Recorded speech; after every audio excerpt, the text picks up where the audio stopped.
पतिं सुरगुरुं वन्दे जगत्कारणं वन्दे पन्नगभूषणं मृगधरं वन्दे पशूनां पतिं वन्दे सूर्यशशाङ्कवहिनयनं वन्दे मुकुन्दप्रियं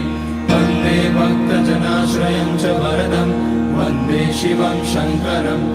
ॐ मृत्युञ्जयाय रुद्राय नीलकण्ठाय शम्भवे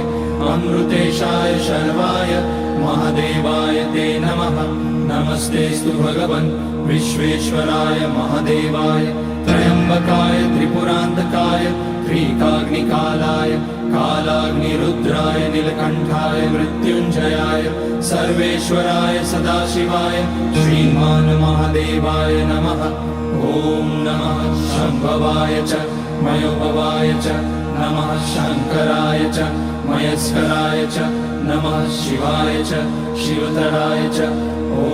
त्र्यम्बकं यजामहे सुगन्धिं पुष्टिवर्धनम् उर्वारुकमिव बन्धनान् मृत्योर्मुक्ष्यमामृतात् नागेन्द्रहाराय त्रिलोचनाय भस्माकराय महेश्वराय नित्याय शुद्धाय दिगम्बराय तस्मै नकाराय नमः शिवाय